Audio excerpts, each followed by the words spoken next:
Vamos falar aqui nesse vídeo sobre o direito do autista de conseguir aí um benefício assistencial LOAS. O que acontece? Muitas mães, né, têm seus filhos com o transtorno do espectro autista e têm tentado conseguir o benefício junto ao INSS e aí está vindo negado, por vários fatores. E um dos fatores principais é a questão da renda familiar.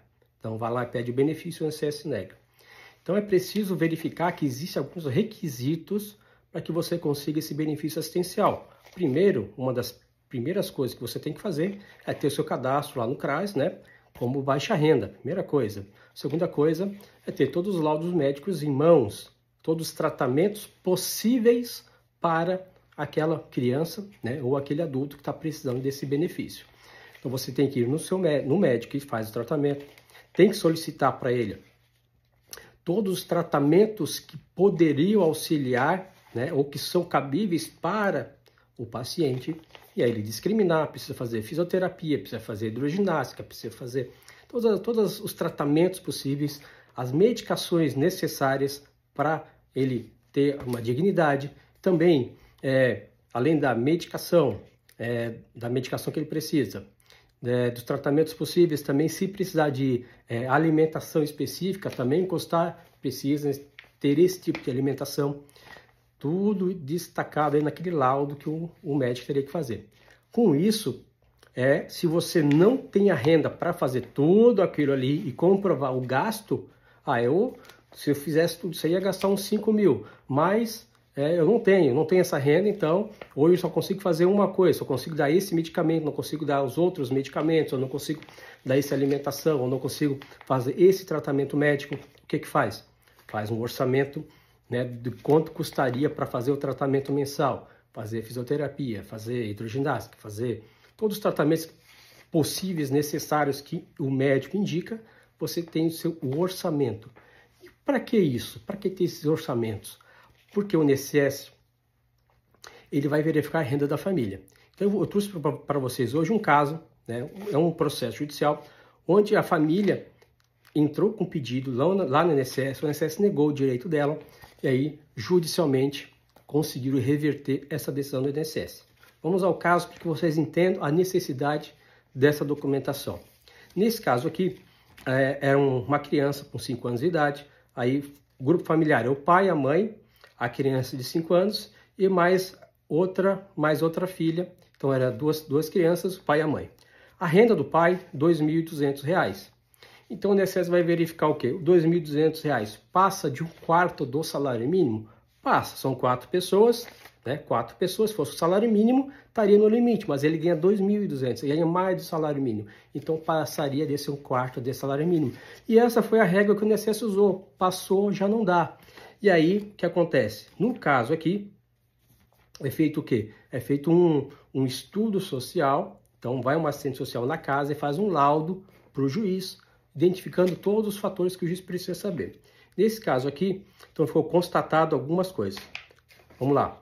Moradia não era deles, era cedida por um terceiro, para que eles morassem naquela casa. A casa aqui apresenta em estado péssimo de conservação, não tinha ventilação, 2 quartos, sala, cozinha e um banheiro.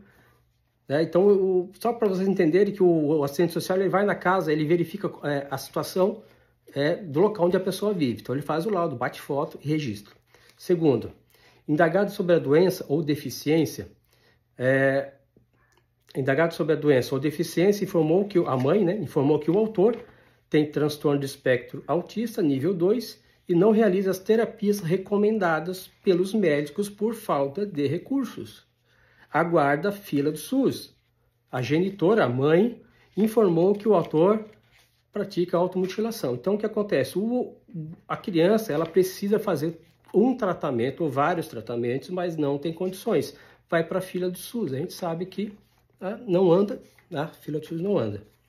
De acordo com a realidade apresentada e as informações prestadas, entende-se que o autor não consegue suprir as necessidades básicas, passa por privações de alimentos e itens primordiais, conforme as respostas na entrevista.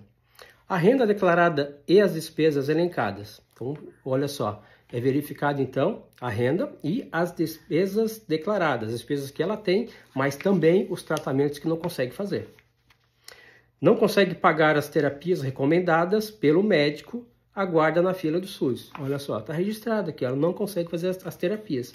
Necessita realizar as seguintes terapias. Vamos lá. Terapia ocupacional, psicoterapia, fonoaudiologia, neurologia, fisioterapia, natação ou atletismo. Então, são as terapias que a criança precisa fazer. Parecer social. A existência de vulnerabilidade social e carência econômica, haja vista ter declarado não possuir renda para suprir as necessidades básicas e primordiais e passa por privações de alimento. Então, esse foi o laudo do assistente social. Considerando as despesas elencadas, são superiores à renda declarada. Então, ficou considerado realmente todas as despesas que aquela família tem e as despesas que ela teria que ter para aquela criança não são suficientes, então, para aquela renda que eles têm, que era R$ 2.200. Considerando, sobretudo, que o benefício em questão, o benefício de prestação continuada da lei, destina a pessoa com deficiência ou ao idoso, né, com 65 anos ou mais, que comprove não possuir meios de prover a própria manutenção, nem de tê-la provida pela sua família. É o caso. É o caso. Bom, fica claro que o mesmo passa por privações de itens básicos primordiais.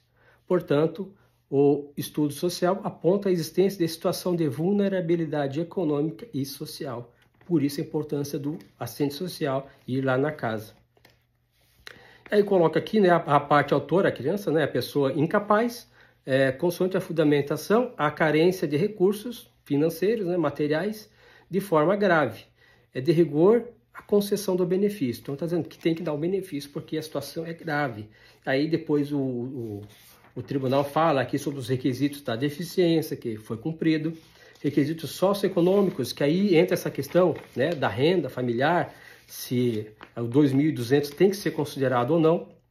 No caso, verifica que o indeferimento do pedido na esfera administrativa, lá no INSS, decorreu do não cumprimento do requisito socioeconômico. Foi por isso que o INSS negou, a questão do valor, né? O recurso do INSS, aí o INSS, o juiz deu e o INSS recorreu. O recurso do INSS diz respeito apenas ao cumprimento do requisito socioeconômico, só fala disso, não fala da questão da doença, do tratamento, só fala só a questão econômica. Com efeito, o laudo da avaliação econômica demonstrou que o grupo familiar é composto por 4 pessoas com a renda de R$ 2.200. De acordo então, com o processo, a renda familiar do grupo ela extrapola um pouco o limite de 1/4 salário mínimo. O fato é que o grupo familiar possui elevados gastos com a doença e que acomete o autor, que possui transtorno do espectro autista nível 2, com gastos com neurologistas, alimentação especial, Uber, está aqui, despesa até de transporte, Uber, medicação.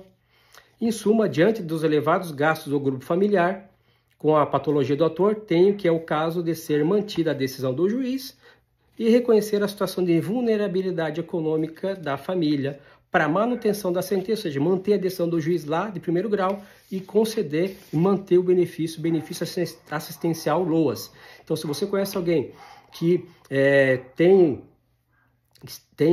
essa dificuldade, está passando por essa dificuldade, tem alguém na família que tem o transtorno do espectro autista e pediu no INSS benefício assistencial, o INSS negou, aí negou porque, por causa da renda e tal, tem que fazer o quê? Pede para essa pessoa procurar um advogado, porque é preciso verificar que existem muitas maneiras de conseguir o benefício. Ponto principal e a dica de hoje faça um controle de todas as despesas que você tem. Então, olha, no processo a pessoa gastou com Uber, então ela tem as notinhas do Uber, mercado, alimentação especial, se usa, um exemplo, compra fralda, tem que ter anotado, questão da medicação, os médicos que a criança é atendida, né, neurologista, psicopedagoga, então todas as despesas que tem e os tratamentos possíveis para aquela criança tem que estar no laudo, os tratamentos possíveis e os orçamentos, se você não faz, né, o tratamento, os orçamentos a mostrar, olha, para mim fazer essa fisioterapia eu vou gastar tanto, Se para mim fazer mais esse tratamento neurologista, mais eu vou gastar tanto. E aí você vai demonstrando para o juiz que aquela renda é muito, mas muito inferior ao que a família precisa para ajudar aquele, né, aquele filho, aquela filha que está naquela situação. Tá bom, meus caros? Essa é a decisão de hoje. Estou passando para vocês. Não esqueça de curtir, compartilhar e fala aqui se você, o que você achou dessa decisão do INSS e da decisão também do juiz em dar o direito para esse segurado aí que pediu o benefício assistencial e o INSS havia negado, tá bom? Fiquem todos com Deus. Não esqueça de curtir, compartilhar e mandar esse vídeo para um amigo, tá bom? Fiquem todos com Deus e até a próxima.